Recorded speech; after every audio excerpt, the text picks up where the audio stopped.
Diary of a Family, and we're going to have a great live stream today with you. And I'm Madison.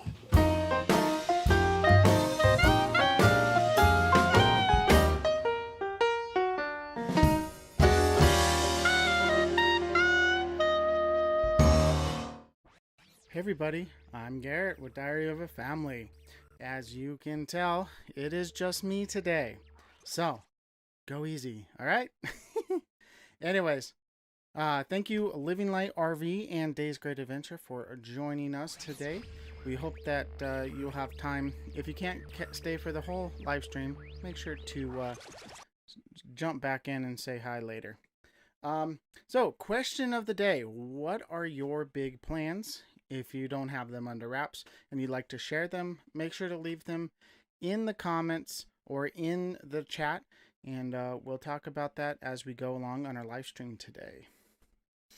So, hopefully you guys are having a fantastic 2021, and hopefully you guys have some cool 2021 plans.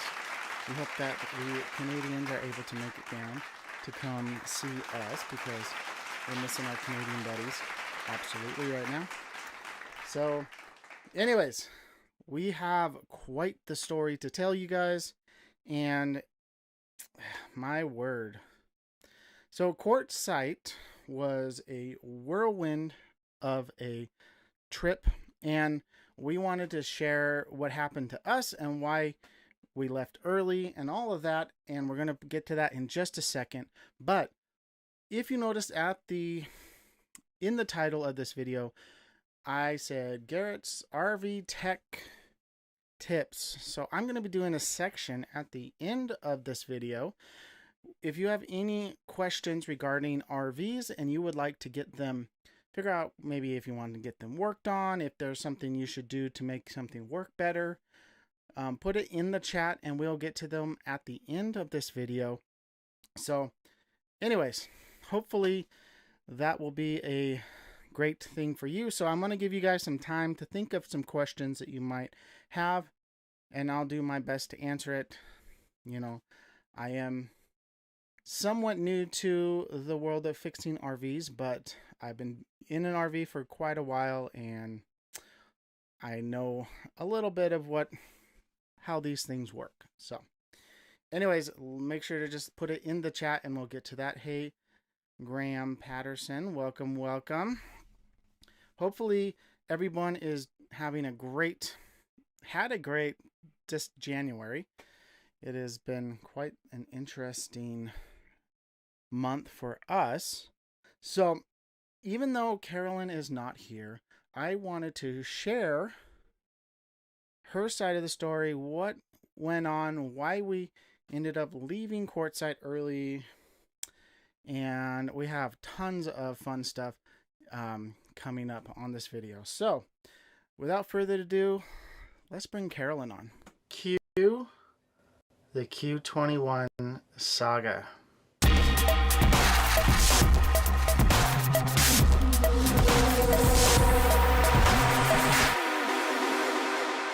Q21 saga. What? The Quartzsite. Our story. Exclusive edition. Why didn't we stay for 2 weeks like we had planned? Well, let's go back to on our way to Quartzsite.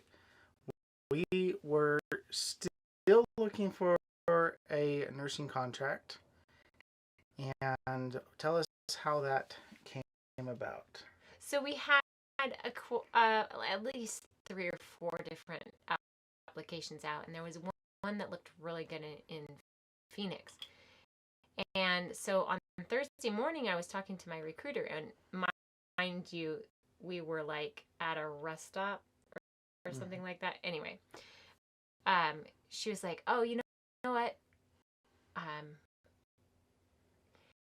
I'm just waiting for that contract to call me back with an offer. You know, the hospital looks like a great contract. Looks like you might get it, and we're just waiting." But in the meantime, I found this other contract. It's a small hospital, a little hospital out south of Tucson. Do you want me to put you in for it since we still don't have an offer yet? And I'm like, well, I don't have an offer yet, so sure, on the whim that maybe I won't get this other job. And right now, we've really been at the time where if we're wanting to get a contract, we're putting in for most things, even if we know we're probably not going to get it. Or, maybe we don't really necessarily want that job, but it's worth trying. Yeah. And so that was Thursday morning. By Thursday afternoon, I get a phone call, and I wasn't sure. I was not sure what this was about. And it was an interview for that job that we had just put in that morning. And this whole time we are driving basically from Athens, Texas to Quartzsite with X marks the spot and Never Too Late to our RV, our friends, Roger and Tina. And so we were in this caravan going along, and it was laundry day, and I had stopped to do laundry in a little town of Benson. So we were in Arizona at that point. Yeah. Laundry was done. We'd done our little bit of shopping, and we were in the grocery store when I got this call. And Hope was shopping, so I was like, I have to go. I went back to the car, and she and Emma continued shopping. And so I did my best on the interview. I kind of felt a little like flustered because of like the place that the call had been made to me, and the fact that opportune time. Well, and the fact that I was tired, and it was the end of a long day, and I wasn't prepared really to do this interview. And the job didn't sound necessarily like something I was interested in. But more on that maybe in the weeks to come. Yeah. So I didn't think anything of it. I tried texting my recruiter. She actually didn't get the text. The text was down. So Friday morning, it was our final leg. Yeah. Right? And we're driving to Quartzsite. We stopped at a rest stop, and I talked to it was like en route while we were driving. Yeah. I had a conversation with my recruiter, and she's like, okay, I have good news and I have bad news. And I said, okay, bad news, the job in Phoenix, they chose someone else. And I was like, okay. She said, the good news is that other contract they've offered. And I'm like, oh, okay. And I said, did you not get my text? They interviewed me, and she's like, no. I was shocked that they had like not even. Yeah. It was that was a pretty funny story, but so put it in Thursday morning, interviewed Thursday afternoon, and by Friday morning I had an offer. Yep. So Friday at lunchtime we had a discussion, and we talked about it and looked at the area, and we decided to go for it. Yeah. So this is it wasn't the highest paying contract of what we were looking at, but holy cow, it's a lot better than the last one. The last contract, or even Reno, which we thought was a really good contract, it still wasn't that good. Yeah. So it's good. Anyway. Yeah. I signed the contract, and it was signed for February 1st. So we would be starting the job on February 1st. Yeah. So we made it to Quartzsite same day. Same day, got to Quartzsite, had a contract. We're like, life is good. Mm-hmm. 2 weeks. Relax. Couple of days to get to Tucson, so it's just south of Tucson. Yeah. and we're like, well, we got this. This is great. Let's see if we can drum up some business for my new business. And you know, we got a couple jobs. I think about 3. Yeah. I'm sure you will talk about it. Yeah, I'll more. talk about that a little bit further in the live stream. So Wednesday, I needed some finalization. There were things that I was still working on. You know, as soon as you get that contract, you got to get a bunch of pieces of stuff done, so that you prove that you're going to be a safe person. So drug screening and this and that. And they were telling you it was a COVID unit. Yes. And so we're like, we're planning on boondocking. COVID, boondocking, that's not going to work. So I did end up calling the manager and having a conversation with her. But in the process, I found out that she was expecting me on Monday, the 25th. Yeah. And I was like, oh, my contract that I signed said February 1st. Big difference. So, and they were like, that's a problem.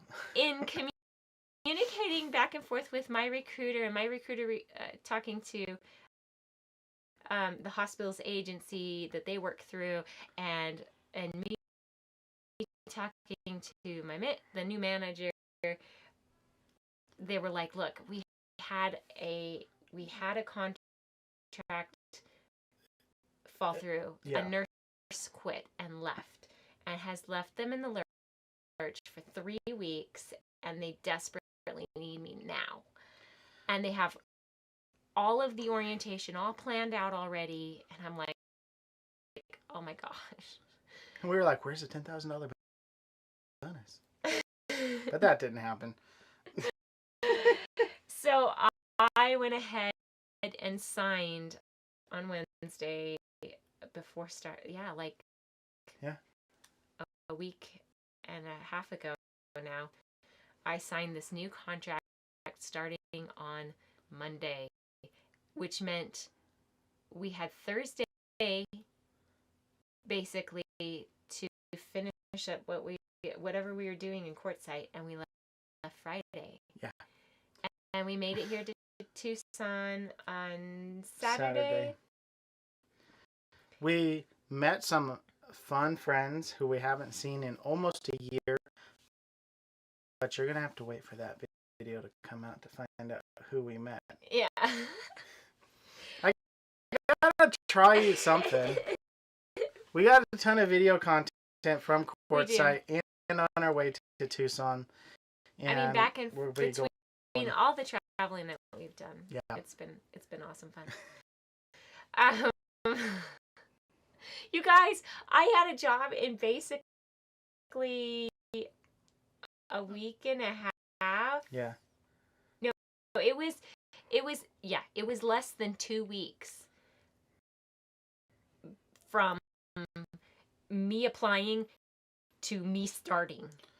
When there was even some uncertainties, like they sent, like your compliance officer sent you, this is what you need to do, and we're like, the majority of that list I think we've already done within the last year. And some of the things are expiring in February, and so she had it like gung-ho, I want you to do all these things, and I'm like, I'm in the middle of Quartzsite. I can't just go to Phoenix twice. I can't do that. That's 8 hours of driving. I had to do one thing for compliance to get me ready for the job, and then this month, February, I have to recertify in CPR and go do the test for tuberculosis, and there's something else I feel like I'm missing. But we're here for 3 months. Yeah. I'll keep in compliance to keep the job. I will. Yeah. I always have. So I'm working at a little hospital just south of Phoenix. Sorry, not Phoenix. Tucson. There's my edge. Ain't I purty? Ain't I purty? She likes the picture on that one. I do. I look good. I love it. And so, on the viewing of this live stream, I am working my first shift all by myself. Am I scared? And Uh-huh. yeah. Well, and do you want to explain what you'll be doing on that floor? Sure. When I was interviewed, it was a COVID unit. Yeah. And by the time I started orientation, they had made it completely clean so that they could start taking regular medical patients and surgical patients. Yeah. Because this hospital is brand new. And I mean, we still hear the construction workers upstairs, like working on the upstairs. We drove by the hospital when we were looking at it, and we were like, "There's a window out, like the second story. There's a full-on huge window with a hose or something hanging down, rope or something hanging down." Yeah. I'm trying to remember how many ER beds. I think there's like 12 or more. 18 beds in the unit, and they have 2 OR suites. Very small PACU / yeah. Anyway, so I am happy. I won't be caring for COVID as of yet. There might be 1 or 2 that accidentally gets in there. It's not intentional. Not intentional at this point. Right. But what's crazy is they haven't had enough patients to increase their staffing. Yeah. And I don't think that they could even find staffing at this point. So they're capping us at 4, and there is no charge nurse. There is no case manager. She is the whole shebang. I'm running inpatient. She's running a floor, basically. So today I had half a day of orientation. Today meaning Friday. Yeah. And I was learning how to admit a patient. Well, I learned how to admit a patient fully. I had a couple of chances to do that. I hadn't discharged a patient, so we went through discharge and how to, print that paperwork out and what to do and how to. I'm having to learn how to break down the folders and where to put it, and if the patient has case management orders, like how to do that and make the calls, and I'm like, oh my gosh. I don't do the charge nurse. But with them having a max of 4 patients, basically, there's times where you might have 1, maybe 2 patients you're dealing with. Whereas there's some hospitals you're like, I think like 5 or 6 at all times, but then with how fast they were coming in and going out, you were sometimes dealing with 12 to plus patients. It seemed like you were 10 to 12 patients. The max I've ever cared for in a 12-hour shift is 11. 11. I have never hit 12 yet. Okay. So 11 patients during a 12-hour shift. Yeah. And this is like 1 to 2. We're like... Yeah, I've been orienting 1-to-1 or 1-to-2. Yeah. Yeah. Yeah. I mean, admissions take time, but I've got to make my pace faster because, things happen and you have to answer the phones and you have to answer the questions and you have to fax the papers and you have to, there's so many other little things that you would normally have a HUC or charge nurse doing for you so you could focus on your patients and your charting. So. But, I mean, you're really learning the entire, you know the process beforehand, but you're learning how to do it completely. I'm learning how to do all the pieces that I haven't done because I've not charged before. Yeah. So my friend Hope Marks of X Marks the Spot. I know you're watching. She's like, that's a cush job. I would take that job. I'm like, well, you didn't apply for it. I did. You could have applied help. Instead, you have to work at the thing. Instead, she's working at the thing. If you guys are going through southern Arizona and passing Bolin's the thing Bolin's rest stop, Bolin's it's Bolin's travel center. You'll see all the billboards for miles beforehand. What is the thing? We actually found out that there are some of the Bolin's travel stops have RV spots. And they're pretty inexpensive. Yeah. We'll show you that on our adventure to Quartzsite, which will probably come out, I'm thinking 2 weeks. Yeah. We're doing a really fun video that I'll talk about once I go back live again. Well then, why don't we just go back live? You guys, it was so great to share this little story with you. I'm sorry I'm missing the whole live stream, but I love y'all. I love you, D-Fam. Maybe she'll pop in during the live stream for a quick second saying, we'll see. I'm here. We'll see how crazy busy I am. All right, back to the live stream. Bye. Yes, I am so sorry that audio was skipping. I think I'm just going to go ahead and upload that as its own video, probably after this. The audio itself is fine.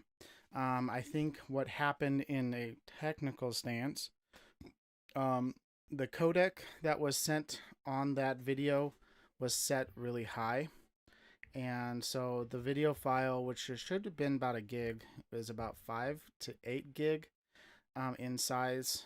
And I need to go change that codec.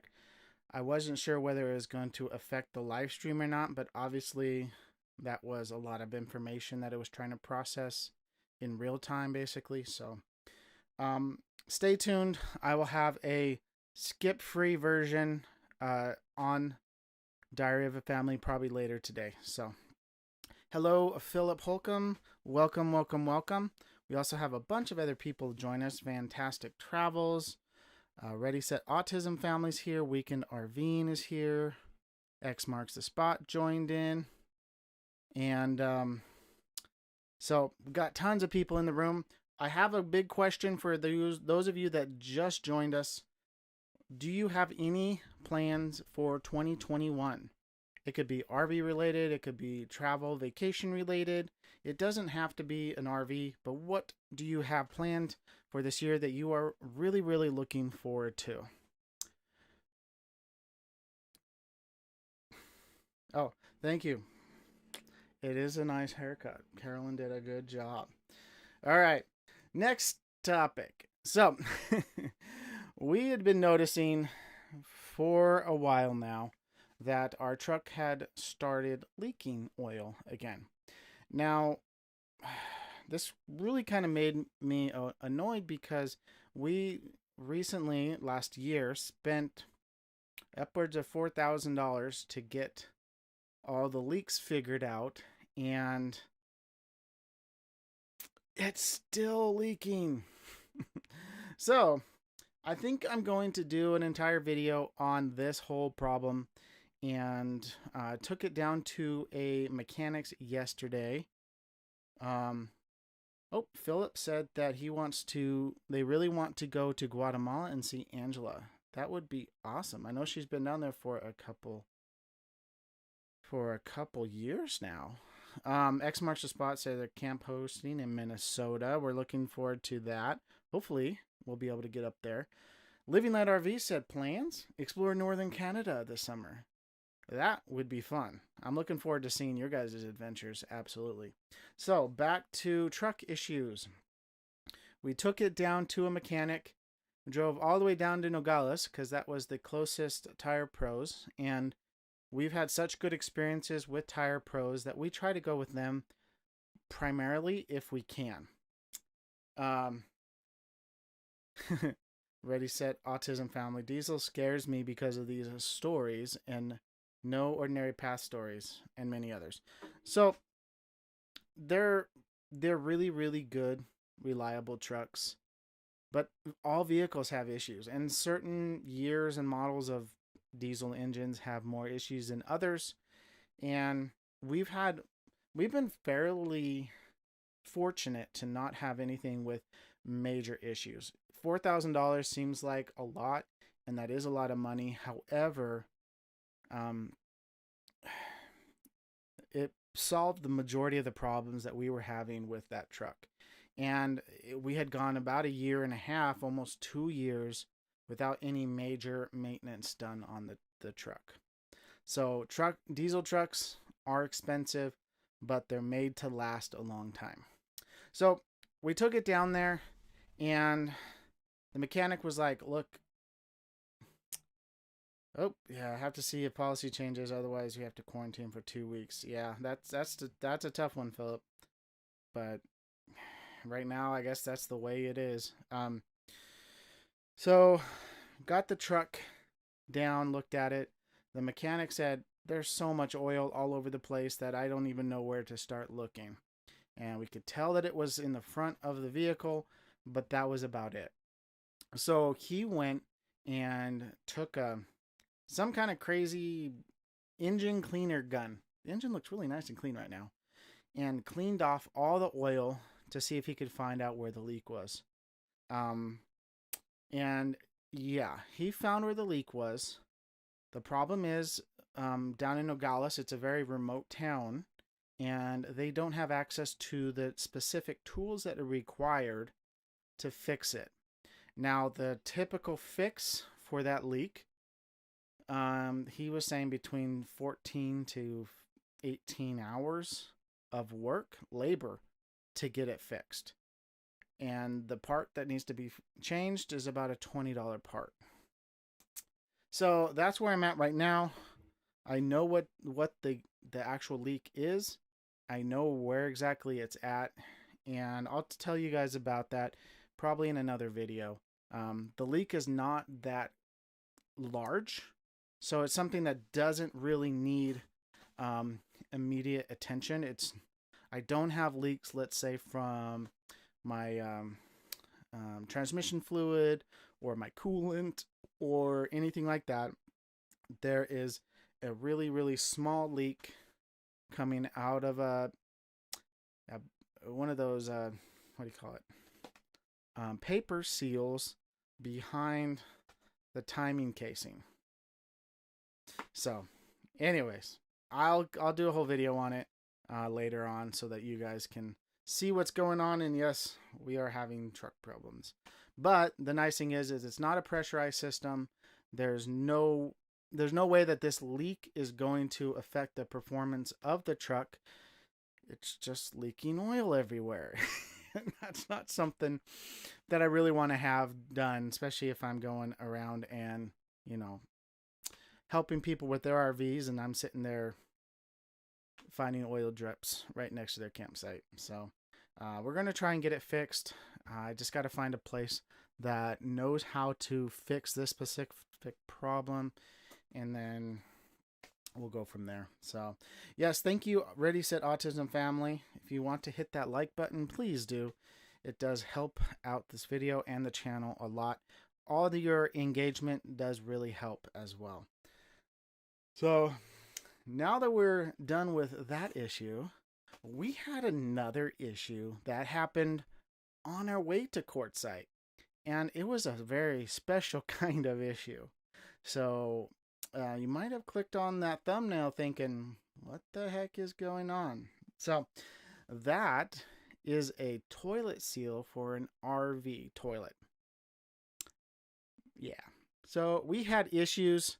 Gotta run, Living Light RV. Thank you so much for sticking around. Have a wonderful day. We'll talk to you guys later. All right. So we had a very special kind of fun with our RV toilet on our way to Quartzsite. So cue the tape. And this might be jumpy as well, but just let you know. Well, the fun never ends. I'm trying to tell Garrett before I start recording to smile. All right. So for a while we've known that the seal on the toilet needs to be replaced. It's a couple years old. It doesn't hold water very well at times. Well, tonight, as we turn on the water pump at our second location to go ahead and wash hands and such, the water starts running in the toilet bowl. And so we're thinking there's some sort of seal or something in there that is busted or there's something blocking it. It started doing it a little bit yesterday, but is like now, as soon as we turn on the pump, that water is pouring into the toilet bowl, and you can't wash dishes if you have water boiling. It's not dripping. It is pouring. It's pouring. Yeah. So we can't even just keep the water on. And that's not using the foot flush. It's just pouring into the toilet bowl. I mean, it would probably fill up our toilet bowl in 35 seconds to a minute if we left it on. It's a waste of water. I need to do dishes. I gotta have some running water, you guys. Yeah, we had other plans too tonight, and those are all been put on hold because we can't do anything. So what's the plan? Well, we're gonna take the bowl off. You can't just service any of these parts with the. You have to take the whole toilet off just to fix anything with this thing. The good thing is, while we're at it, we can go ahead and change the seal on the. So the toilet bowl seal. Yep. All right. So there are lots and lots and lots of tutorials online of how to take these things apart. So it shouldn't be too hard for us to get it out of the bathroom and into the living room where we can kind of take it all apart. It's just going to be a stinky, messy job. All right.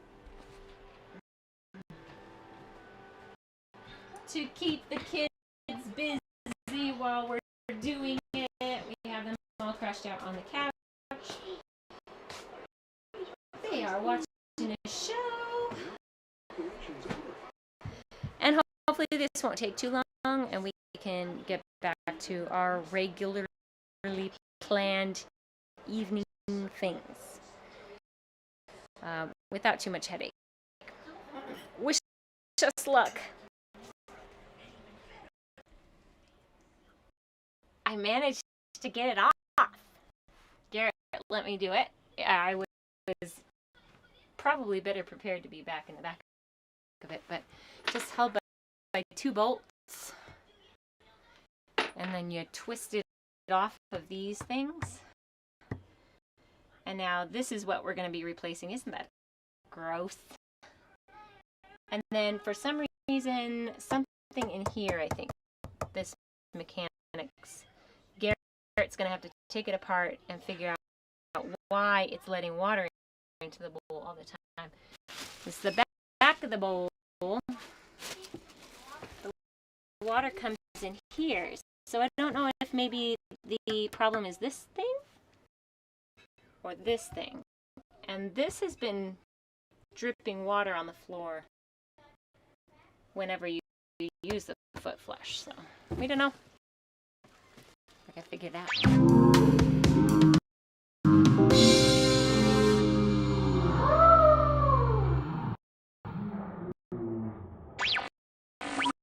Well, were we successful? I don't know if it still leaks water or not, but at least we know how to take it apart, put it back together again. It's got a new seal at the base, which it didn't need. It's getting a new seal at the top, which it does need. But it's this piece in here that we don't have the parts ordered that we cleaned out really well. It felt like it was getting stuck open. Yeah. We cleaned it out, and it feels like it's a lot smoother. So Moving around. So. And we just we've got to get the parts.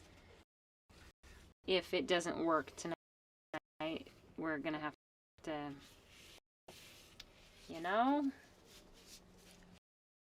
order the parts and change all the parts. I am just using vegetable oil. We do not have anything else other than that. You're not supposed to use petroleum-based stuff because it degrades the rubber.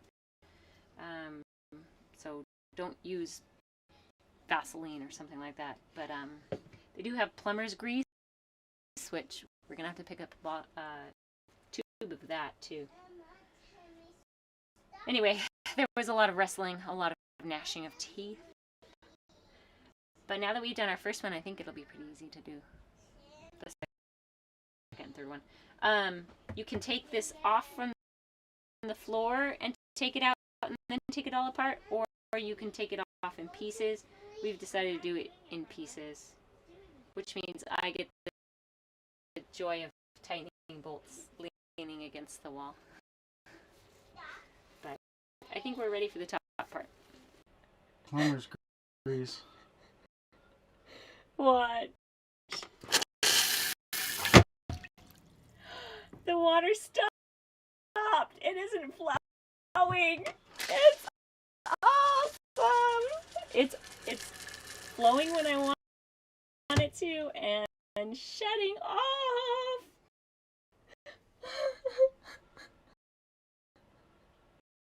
That means we can use our water again. I'm so tired.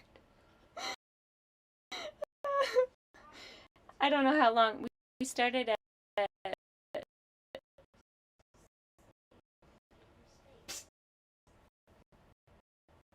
I think we started at like 6:15 is when we decided we're gonna do this because we gotta have water. And what time is it now? I don't even know or care. The kids are going nuts. It was 8 a little while ago, so I'm pretty sure it's 9 now. Yeah. My concern is I don't know if that new seal is holding water. I think it's still leaking a little bit because the water level keeps going down. So I don't know what's up with that.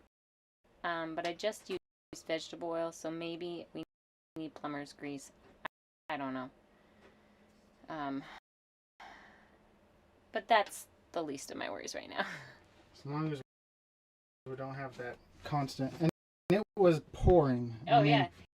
It was pouring out water here constantly as soon as we turned on the pump.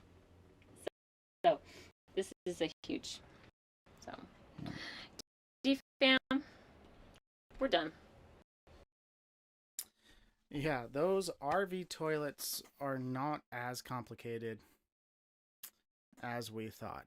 Now, we had been dreading having to get in there and fix it, and we had the parts, and we were like, okay, let's just make it a Quartzsite, and then we'll take some time to do it and get it fixed. And then, yeah, had that issue on the road. I think we were in Van Horn, Texas. It was like 28 degrees outside, and we needed the water.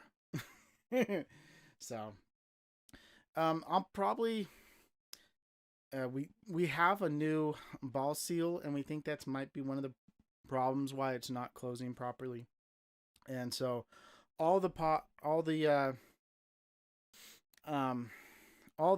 parts and stuff that we need to fix are there. One of the cool things that I really realized about these toilets is that if you're having like a small leak somewhere, there is a good possibility that it's not actually a part that's leaking. It could be some debris or sediment or something that got into that area and has just worked its way into where the seal is at.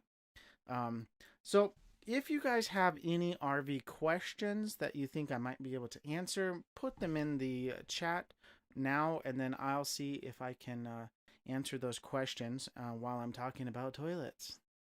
So, one of the best ways really to learn how most anything works is to just open it up and get in there. And we were sitting there trying to figure out how to get that foot flush off. Now, if you've been RVing for any amount of time, you can kind of get in a habit of using the foot flush. Well, what's really funny is every once in a while I go to a normal bathroom somewhere. I'm not going to get graphic or anything, and my first instinct is to flush with my foot. And I go in, I'm like, oh, yeah, that's right.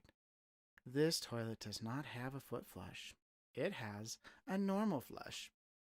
So, anyways, yeah, messy job, hands on is the best. Yep, absolutely, Diana. Thank you for joining as well.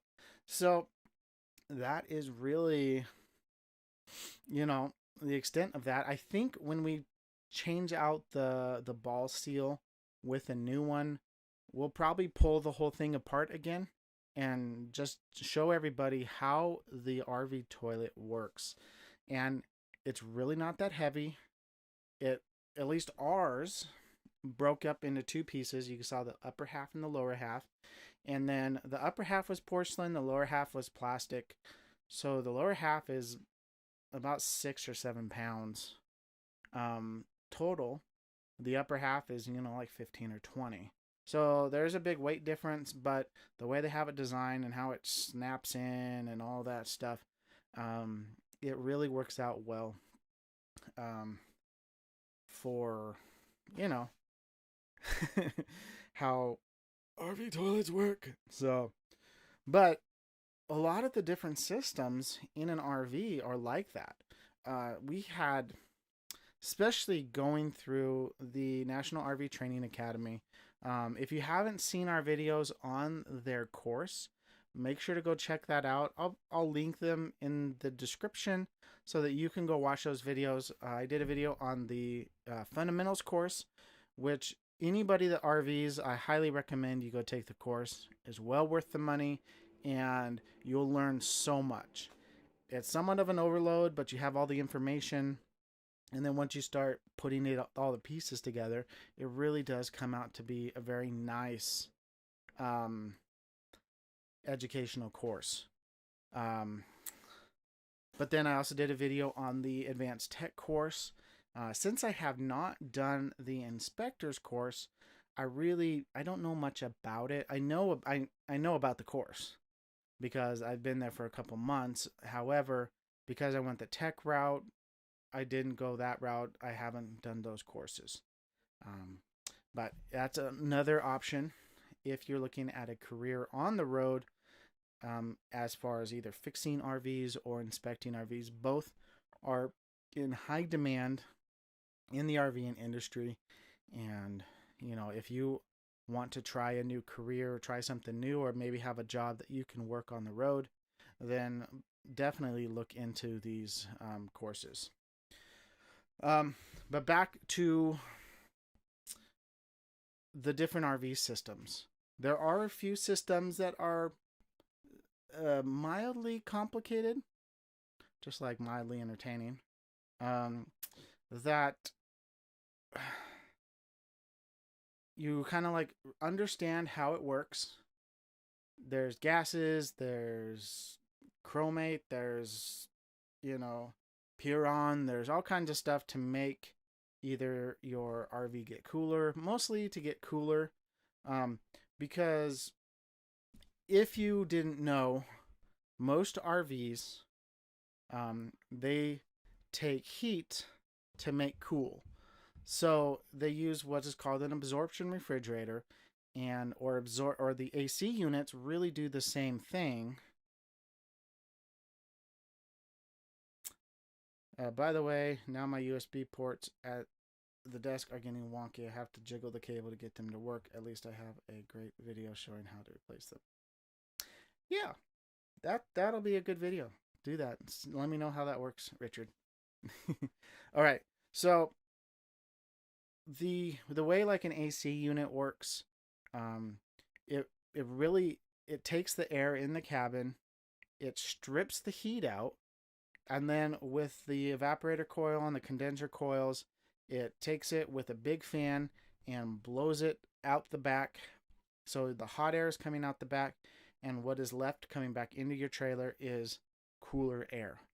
Now, it's not like cold, sometimes it takes some time to get up there, but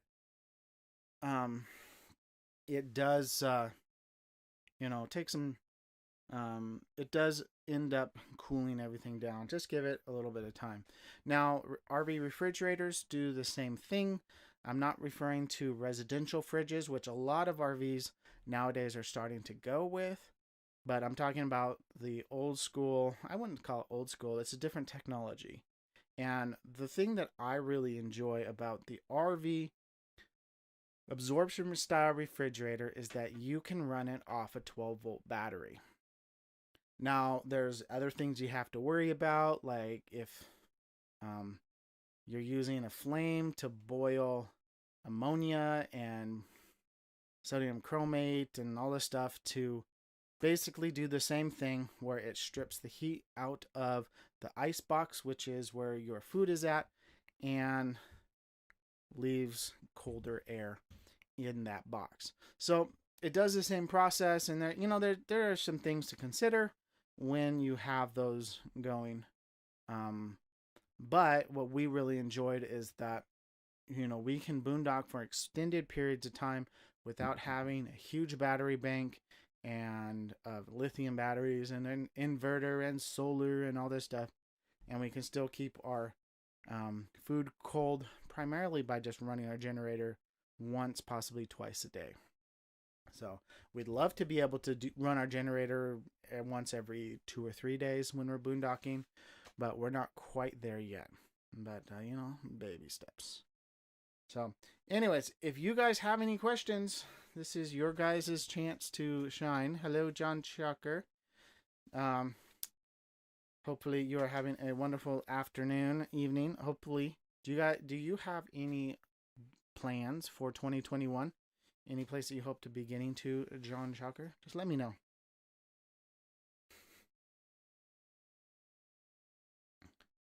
Yeah, well, what I like about the 12 volt is that it's low power, and it uses, you're using more propane, but if you're not in and out of the fridge every 20-30 minutes, then you're going to keep your items cold.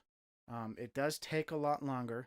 So the way to look at it is, for every minute you have the refrigerator open, it'll take an hour to cool that temperature down, or it'll 1 degree per hour. So if you open it up and then it goes from 37 to like 39, it'll take about 2 hours to get back down to 37. But if you have cold days outside, that seems to help the refrigerator not work as hard, because it keeps it cooler overall. And then, as long as the sealed system that is inside the refrigerator doesn't go bad, if something goes wrong with your refrigerator, most likely there's a few different components within the RV, within the refrigerator, that you can literally swap and replace, and within maybe an hour or two, or if you have to order the part a couple of days, then you're good to go and back on the road. And it really is a lot cheaper than replacing the refrigerator. Now, an RV refrigerator are very expensive. The refrigerator that we have, it's a double Dometic refrigerator, RV style, and it's about $5,000 to replace it. So if the whole thing went out and we couldn't get the parts, it's probably going to be best just to go residential. Where was it? Reddy said autism. What about a fridge that doesn't use propane but only 12 volt or shore power? So there are a few conversion refrigerators that use 12 volt but use a compressor, and they call it the Amish refrigerator, and that uses 12 volt. But any residential fridge uses 120 volt, which is shore power. So unless you have an inverter to take the battery power and convert it, or invent basically 120 volt, then if you lose shore power, you lose power to your refrigerator. So those are really the only two types that are primary, are the absorption refrigerator and then the residential, which is just 120. And then they have that conversion kit that you can buy. It's about $1,800 to change out the back and have everything working there. That being said, it is kind of a cool thing to do. It's an easy thing to switch out, but whether you're really saving a lot of energy, you might save some propane by doing it that way. But overall, it depends on what type of camping you do. If you're always in an RV park, then go with a residential. It's cheaper and will probably work better. If you like to boondock a lot and you have a really small refrigerator, and you don't want to use electricity, consider that Amish compressor conversion, and that might be a good option for you. So, but if you RV, propane is crucial system anyways. So you're not really having to, you're always going to have propane with you. So it just depends on how much of that source of energy you want to use. Fun fact, I did have to change both my propane tanks out today. They're like, oh, it's all gone this morning. So I had to get those both filled up this afternoon. But tomorrow we're actually heading back out to boondock for a couple weeks, and we're looking forward to that. It's been a while, well, Quartzsite, but that we've actually went for like at least 2 weeks and boondocked, and we definitely are looking forward to having that. So, let's see what was going on in the chat. John Chalker, he answered, said, I'm planning for this year to grow my channel a little bit, and also watch you, my brother, on RV Media Creators. Yes. So I have another channel for those of you that create content and want to maybe tips or tricks on how to make content on the road. I do have a couple videos that I'm going to be starting to work on soon. A couple tech reviews. The camera I have is something I haven't reviewed yet, but I've been using for a long time, and a few other things like that. So, I have a fan system you put in the outside compartment and keep the refrigerator cool. Okay. So, John Chalker asked, how about they have this fan you can put in the back compartment that will keep the refrigerator much cooler. They do have fans that you can put. One of the best ways for an RV refrigerator to cool food is to have good airflow around everything in that compartment. If you have it stuffed jam-packed full, it's going to take a lot longer for it to cool down. One way is to make sure that you have good airflow. Nothing is like cramped up onto the corners of your refrigerator. But they also have something that does help.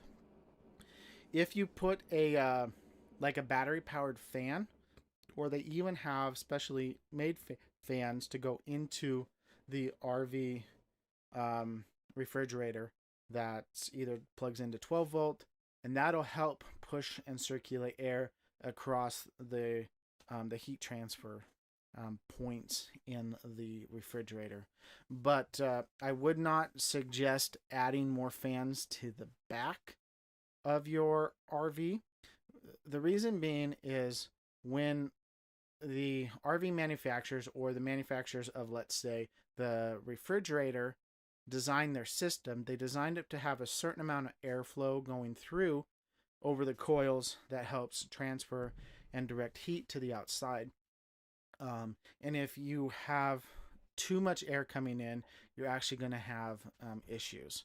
So if you have a fan go out in the back of your RV refrigerator, I'm talking like the coils and stuff in the very back that you access from the outside of your RV, then you can look at replacing them, but I wouldn't suggest adding more onto the back. American Wanderer said heading to Schoolypalooza next week. Hope to do a few rigs. That's awesome. Yeah, we were in Quartzsite and we got to see some pretty amazing schoolies. We also saw Life is a Joy. We went and toured their schoolie and the kids absolutely loved it. That definitely would be something that we'd be interested in. We tried to help a lady that was in a schoolie while we were at Quartzsite. We met her at church and we sat down and started talking, and she, oh, you're a tech? Oh, maybe you can help me with this or a few problems.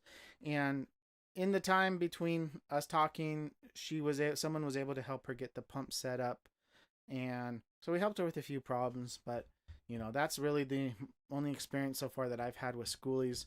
And one of the interesting things with schoolies that I've noticed is that there's a lot of people that put residential components in there.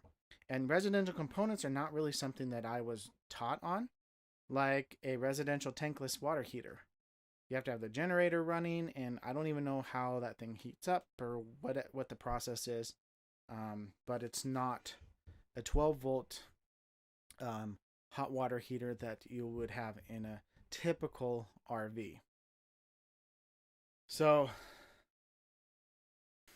let me see what was going on here.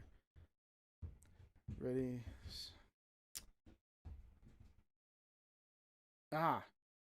American Wanderer. I have a converted shuttle bus, not a schoolie, but close.